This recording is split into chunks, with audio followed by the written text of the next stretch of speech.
I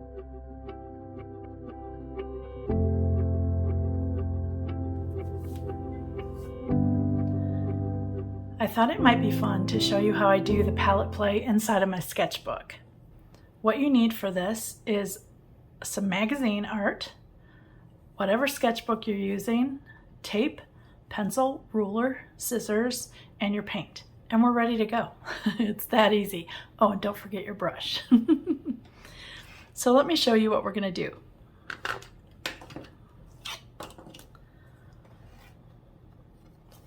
I shared with you earlier in the week about doing this. So finding a magazine picture and then creating palettes or color palettes around there. So what we're doing is we're going to mix until we come close to whatever we see, and then we're going to place it in our sketchbook. So the first thing we need to do is find a picture, of course, or I already did that. But you can see it's way too big. I only want it to cover one page so that I have another page that we can practice on. So what I'm going to do here is I'm just going to kind of measure. I know I want the grapes, and I definitely want this blue color in the sky, so I might have to cut this down. I have a pretty good line right here to just cut on. So that's where this kind of ruler comes in handy, because it's got lines on both sides going horizontal and vertical. So all I'm going to do is match that up. I make sure that it's lined up on the side here and here. And it doesn't really matter if it's straight. But then I put a line. Now you can't really see the pencil line itself, but you can see the mark that it made. See how it's like an indentation? That's what I'm looking for. So I'm going to cut that off first. Pull back our book, make sure we cut enough off. I can go even a little further in, so that I'm just going to eyeball. That's good. So I have room on both sides, what I'm looking for. Or else I can do a little row here too. Okay, on the bottom, I'm going to cut this off. Again, I'm measuring the lines here on the edge.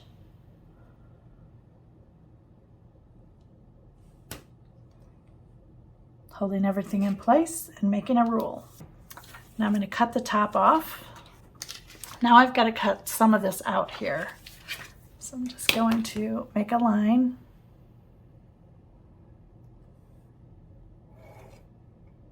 And make another line up here.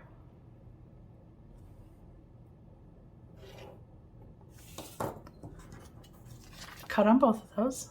All I'm really doing is trying to cut this whole little section of wasted color there out of the way so that it kind of looks like that. Let's see if this fits on our page.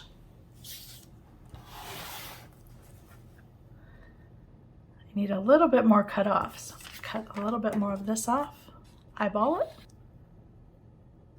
That's better, so you can see it fits on the page really nice now. So I just have a tape runner. However, a glue stick will work fine. Any kind of glue, really, Elmer's glue, anything like that. Because we're not actually painting on the picture, it doesn't matter what kind of adhesive you use. So a tape runner is my friend. I just love tape runners, so they're so easy.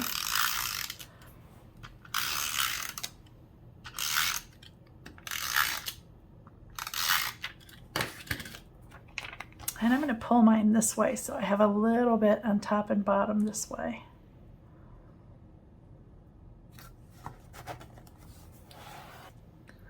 Just put it together like it was always meant to belong there.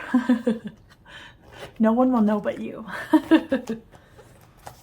And there we go. So I have room around here. I have room here. I have room at the top, and I have a room here. I'm going to leave myself a little bit of practice room over here on this side. For this exercise, I'm going to be using my Princeton number 10 snap brush, the flat shader. It's the one that I use for the color mixing. I just like the way that it forms easy squares for me. That's the only reason that I'm using it. Okay, one of the stipulations of working in this color palette is I have to mix everything. This here really looks like buff titanium, but I can't use buff titanium, so I have to use a couple colors to mix it. Remember, this is a mixing practice, right? It's easy to pull colors from our palette, but that really doesn't help us in mixing. So just remember that, and it can be the tiniest mix. Like that, I'll probably use buff titanium and a little bit of my raw sienna, but it's not just straight buff titanium. So let me bring you a little closer. There we go. I'm going to pull you to one side here so that I want this to be able to show us some mixing.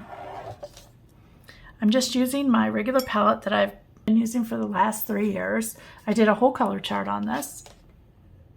So here I've got the muted colors, here I've got darkening and granulating colors, and here I have like a regular palette from yellows to reds to greens and such. So let's look first at these grapes. What can we do here? So I am definitely going to start with buff titanium because I already know that that is kind of the right value that I need, but I am going to touch a little bit of raw sienna into it. And let's just see what we get here. A little more. And see how it just turned it a little bit yellow. So I'm going to test it over here. That looks pretty nice. I need a little bit more water and probably a little bit more buff titanium. Okay, more water because I need it in a lighter value. And I like to put things right where they are. So like if I'm mixing this color, I don't want it up here. I want to be able to look at where I was looking to mix. So I want it put where I think it goes. That's a very nice color. Okay, I'm going to stay in there because we've already got the base mix. So now I need to look at the darker color here. So let's add a little bit more of this raw sienna into that mix. And it has a little bit of like a reddish, orange, pinkish cast. So I'm going to try, let's see, Quin Sienna. Just going to dip my brush into it a little bit here. And let's see what that looks like. It's pretty close. I'm going to touch just a little bit of the Quin Coral into it. You can see I'm just a little too dark. However, it looks really close. So I'm going to leave a space for the color in between. And this is actually the shading color.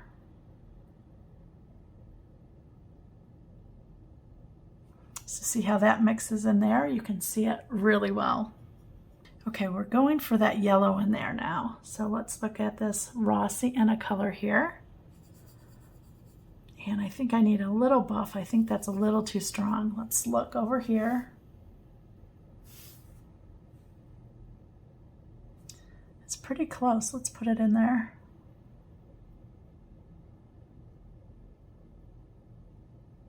So you see we've got a light, a medium, and then our shadow color. The shadow color could be a little darker, but I want you to see that. So the light is there, this coloration is there, and then in the darkest area here, we've got this coloration. I'm going to do another layer on top of this because see that it dried much lighter. It's the thing with watercolors, remember, it always dries lighter.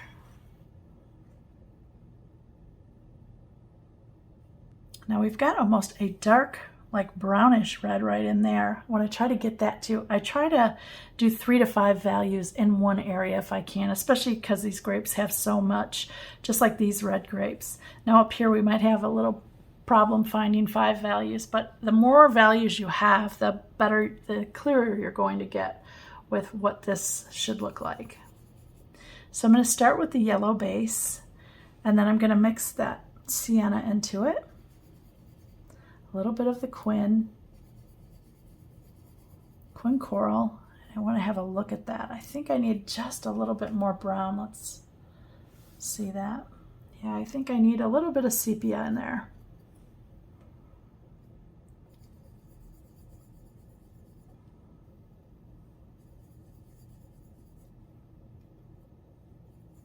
Trying to make it darker.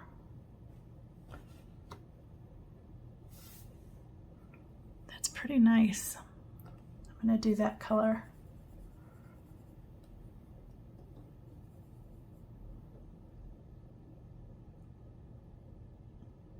need to go a little deeper. Right next to the picture, I can tell it's not deep enough.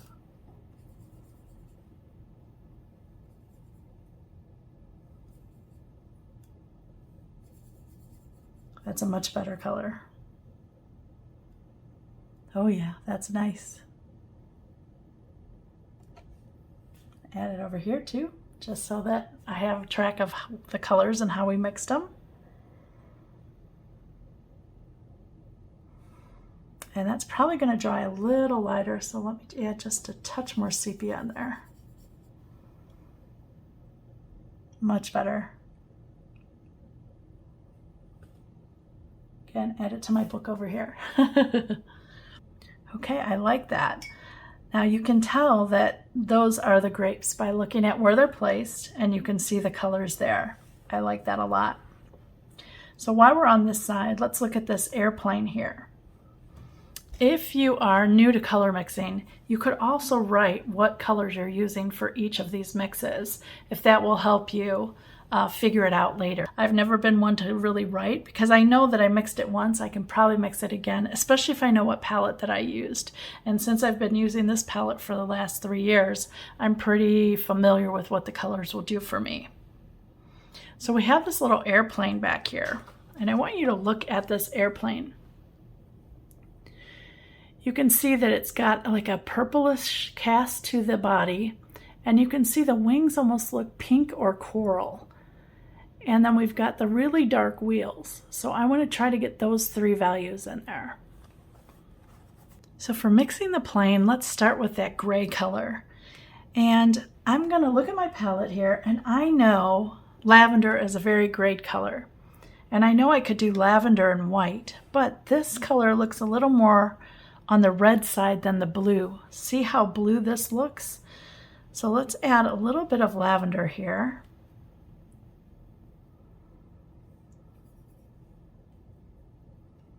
And then I'm going to add just a touch of red, maybe the coral. Now you see that color? And it needs to be a little more gray. So what I'm going to do is touch a little bit of brown.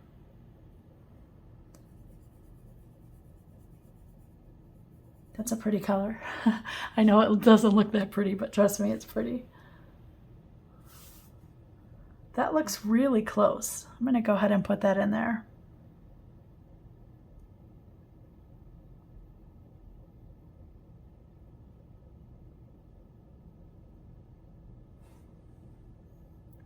Now I'm going to try to get the lighter value. So that is more like the, well, that is more like the light. Let's try to add a darker shadow. So let's add a little bit more sepia and a little more lavender.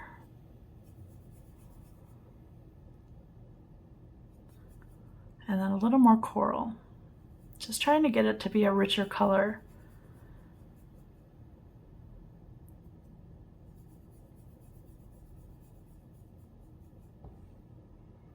Okay, so I want to add just a touch of Indianthrum blue.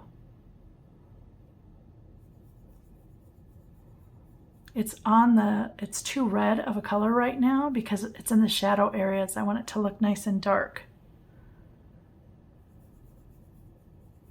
I touch a little more sepia. All I'm trying to do is get this nice and brown for us. That color looks pretty good. Let's have a look. Oh yeah, that's really rich.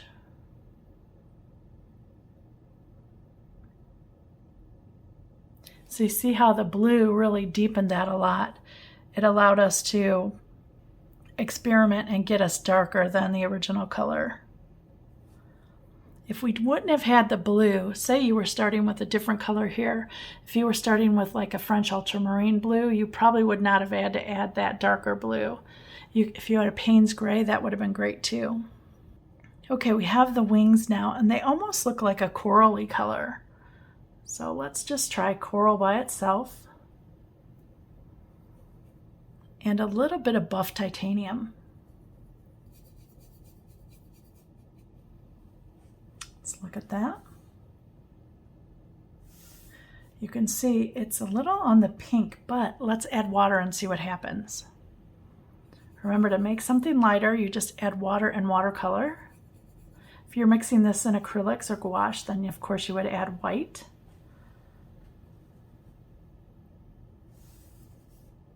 That's about the right tone, but I need to rinse my brush really well. I've still got too much of the original color in there. Okay, let's try that again. Yes, perfect.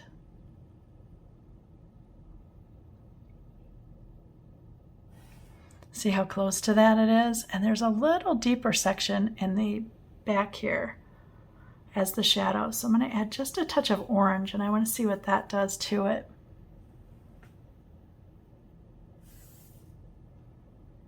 It's not dark enough, so I'm going to add a touch of sepia. You can see now I add sepia a lot.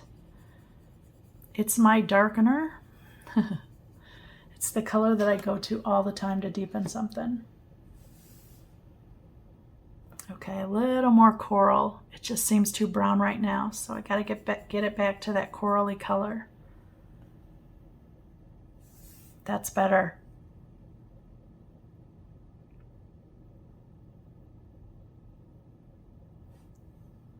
I'm gonna bring you up so you can see those colors. So these 4 colors are the colors for the plane. You see, that's the light spot on the plane, the dark, the light spot on the wings, and the dark. Isn't this fun, just creating different colors, whatever colors you see? I like when you could do that. For me, this is really a test of coloration and figuring out what is on your palette. You know, yes, we can buy 500,000 colors, but if you can mix everything with 12 or 18 colors, you're going to be so much better off, because you're going to start understanding theory, and you're going to understand how colors kind of mix with one another. You can tell that I dull everything with sepia or else buff titanium, because those naturally dull for me. It's just what I've become used to doing. And if you don't have either of those colors on your palette, you can always use the opposites on the color wheel. By that I mean, if you have a red and a green, those 2 colors, any color across from the color wheel is going to dull your colors, because when they meet in the middle, it is a gray tone. Same with like blue and orange. Again, when they meet in the middle, it's going to be gray. Same with violet and yellow. How I remember that is red and green is Christmas. Yellow and violet is Halloween, and then blue and orange for around here is the Bears colors of the football team. So if you can remember red and green and yellow and violet, then you know you're left with blue and orange. But any of those colors, when you go half and half, is going to make some kind of gray or some kind of brown for you. All right, let's work on this sky, because the sky is very intriguing to me. I love this color. I want you to look at this. See, it's like a blue, green, gray, and then you can see that it's got some light yellows in here. And I also like that brown. So we're going to try to mix those colors. And I need a base, so I want to think of blue-green right away. What colors can I mix for blue and green? Well, blue and green, of course. Now, if you have something like any gray tones, like a Davies gray, or think of a dirty cobalt color, that would work as well. In fact, let's try cobalt here. Now, cobalt is, I want you to think of it as a blue. Remember what I said, blue and orange are complementary. So I'm going to go into my Quin Sienna, which is an orange, and I want you to see what happens to this color. Are you ready? See how it just kind of grayed it down? I'm going to go back, pick up more blue, and look at that color. So I'm almost already to the dark there. I need a little more cobalt, or Sleeping Beauty, as I have. And that did it for you. Look at that beautiful color. I know it looks like mud, but it's beautiful to me. I need more water. And let's give this a try. It's pretty good. I need just a little bit more blue. It's still reading very grayish. Let's check that one out. Oh yeah, that's pretty. That's like this darkness up here. So I'm gonna put that.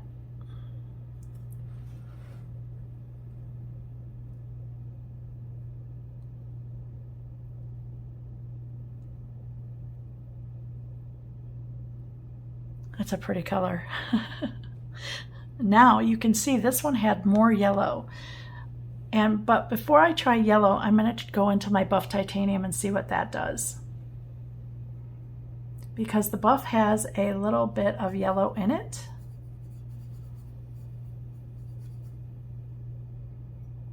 More water. Okay, let's have a look. And you could see it grayed it, but it didn't add yellow.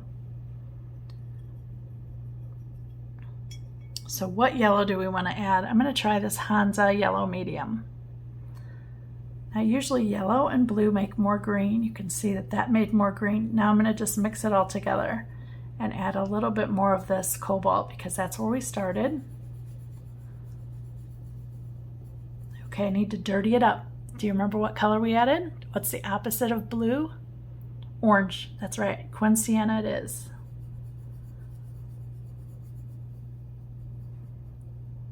A little more blue. That's an interesting color. That looks really close. Pretty close. I think I need just a touch more blue or the cobalt.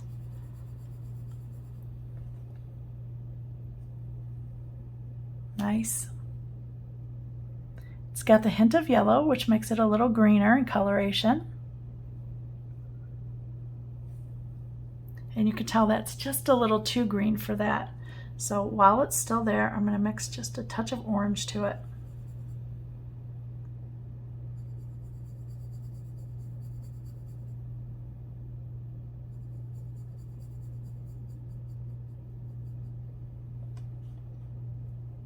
See how helpful it is having that next to us. It's actually drying quite pretty. It's a little bluer now. We're on to this brown. Now you know I want to add sepia because it's the only brown that I have on my palette. And you'll see my sepia is a very dark color. It's one of the darker browns. Think of a Van Dyke brown. And it's pretty neutral base. So I don't have, it's not more on the warm or the cool. To me, it's very neutral. So I can try adding water. So let's just add some water and see where that goes. You could see it's still really dark compared to there. So let's add some yellow and see what happens.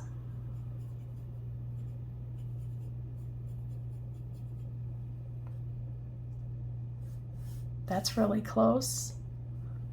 And I want to try sepia with buff titanium and see what happens there. So I'm going into sepia, and then I'm going to pick up some of this buff.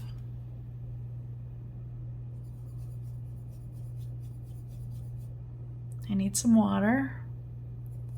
Now you can see the difference in the colors there, right? That one's more yellow, this one's more muted and neutrally. It's nice, but it's too dark. So let's come in here and add some water and add a little more buff titanium.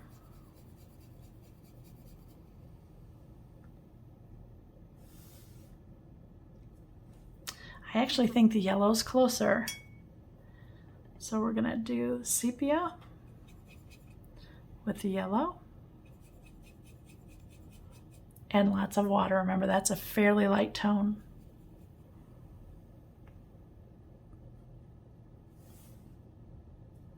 Let's touch just a little buff into that mix. That's pretty.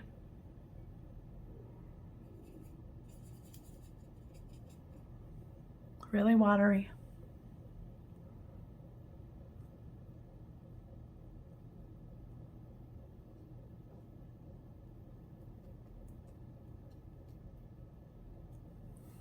Now we're going to try to get these trees. And I have two yellows here. I have nickel azo, which is kind of like a greenish gold color. And then I have the Hansa yellow medium, which is more like a pure color. Then I have a raw sienna, but remember, I can't use them plain. Okay, so I really think the raw sienna is closest. Let's do a little test here. So that's the raw sienna. This is the nickel azo yellow. And then we've got Hansa medium.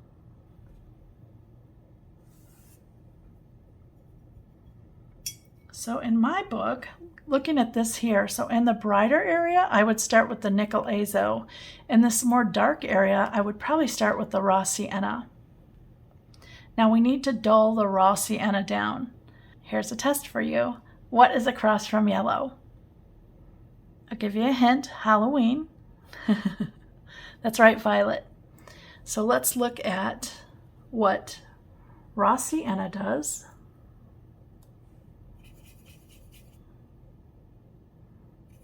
And a little bit of lavender. Lavender is my violet.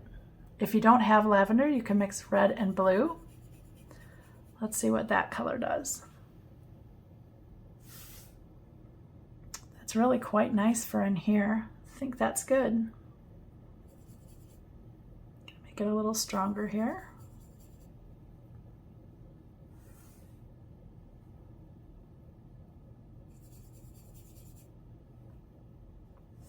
Oh yeah, there we go.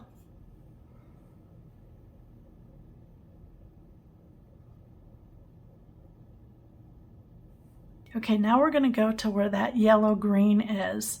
And I really think that's the nickel azo yellow. So we're going to start with that color.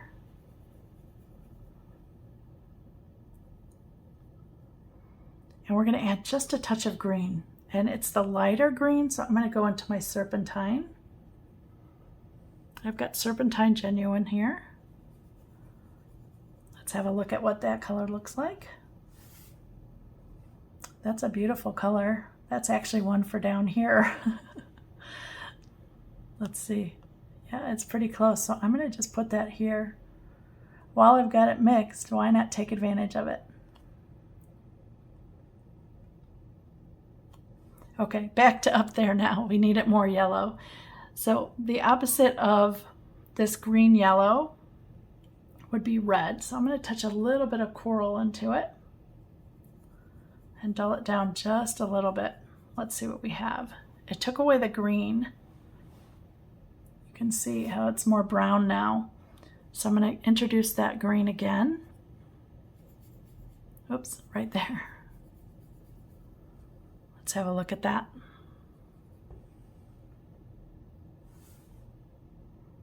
I think I'm going to brighten it with a little bit of Hansa.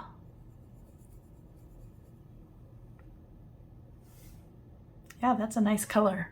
So it needs to be thinned down. So I'm cleaning my brush, adding a little bit of water to it. Let's check it out. Very nice.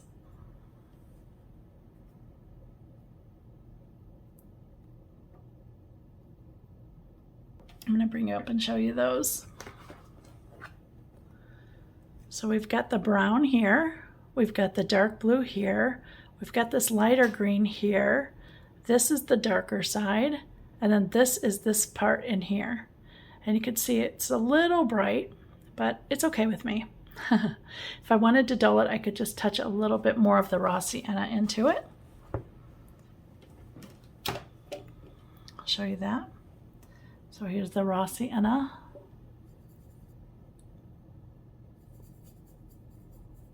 And that's a better color.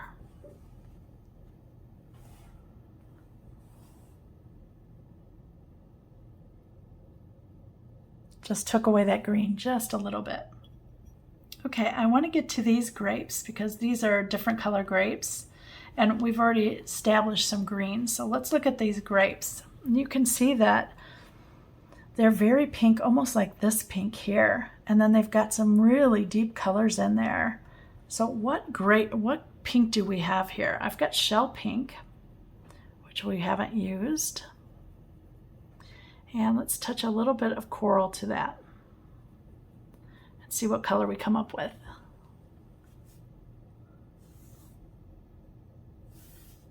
That's pretty nice. I think it needs just a little bit more coral.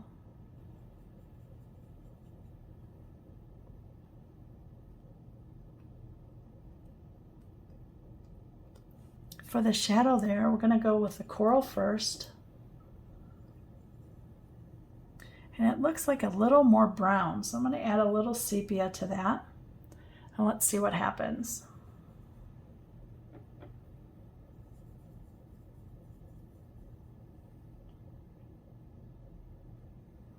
That's a nice color. Yeah, that looks good. I think I need just a touch more water.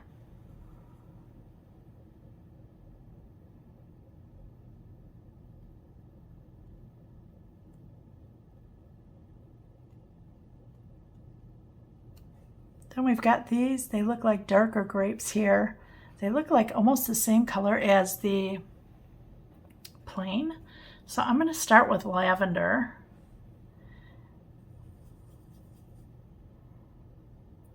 I'm going to add, let's see what adding that color does.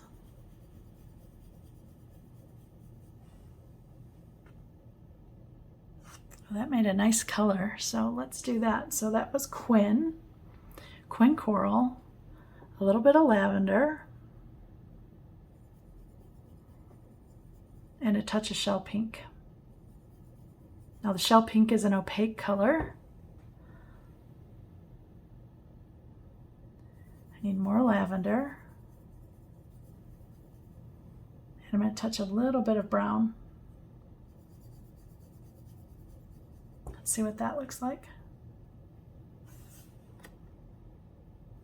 I need more lavender.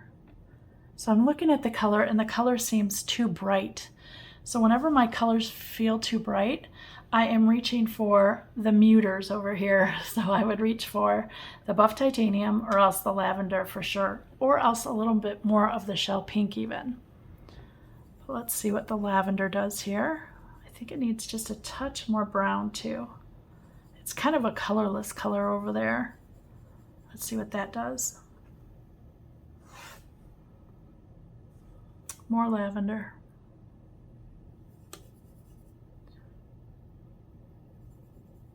Okay, let's look at that. That's nice for the shadow area for sure. I'm going to do shadow with that color. Okay, we have a very faint gray. So my two favorite mixes for gray is lavender and sepia.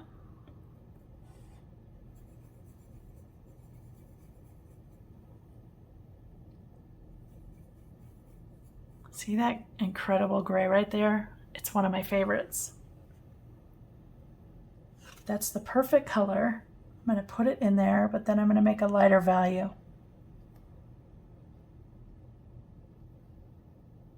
So how do we make a lighter value in watercolor? More water. That's right. So let's add that. Let's see if we got lighter. Nope. I need to rinse my brush. When you still have that much color on it, that means your brush is fully loaded with the color. That's better.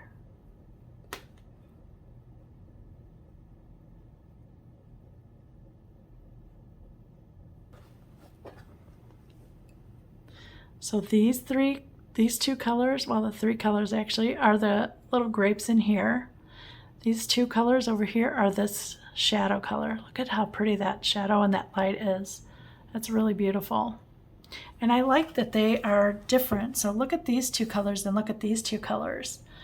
Wouldn't they look great together though? Because you've got your light, your medium dark, and your dark. So we've created almost a little palette of those colors, which is really nice to see because grays are hard. You know, you can get them to go blue, you can get them to go brown, you can get them to do red, but something a little more on the violet side like that, that's kind of nice. Okay, what we have left here is this yellow green and this bright blue green back here. So let's look at the yellow green. I'm going to first try serpentine and just see what we have. What are we starting out with here? And you can see it's a little intense. So we're going to add, what's the complementary? Red. So I'm going to add a touch of perylene in there. You can see how it just dulled it down. Let's have a look at that color. That's a very beautiful color.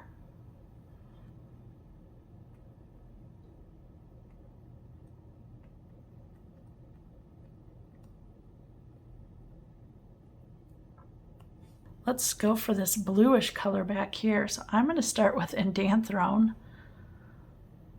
Oh my goodness, that's a bright color. Now let's get some Serpentine in there.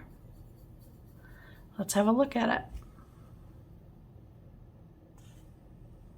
That's pretty close to back here. So I'm going to take that color.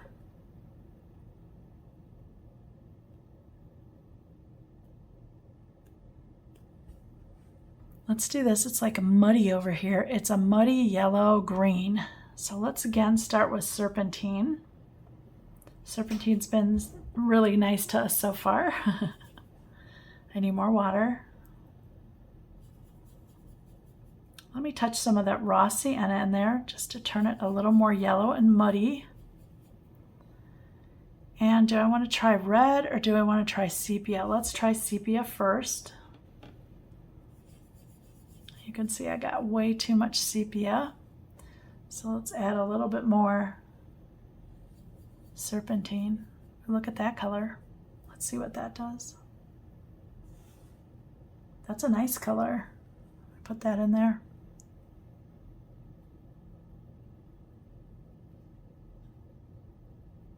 Okay, we're going to dull it with a little bit of the raw sienna now.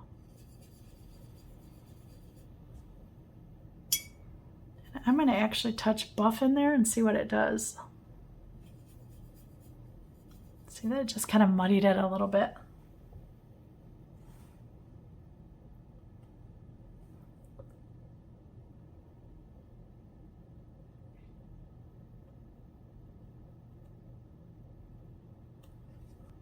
Let me bring those up to show you. So you can see the greens in there. You've got this blue-green here. You've got this kind of grassy green here. You've got this duller green here. This darker green is here and here. And then this real dull green is kind of right there. So look at our palette. Isn't it beautiful?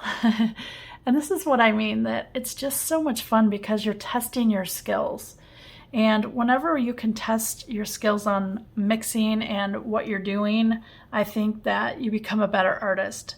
Because for me, you know, the art of practice is something that I really treasure, and I like doing it over and over and over again. So when looking for pictures, anything goes. Home magazines are great. I use a lot of Somerset Studio things, you know, like their art journaling pieces are really lovely. This was from a home decor magazine. I like flea market pictures, you know, like the flea market magazines. Any kind of magazine. What I would suggest if you are buying magazines, say you don't have any, I would just go stand right where they are and just kind of flip through them.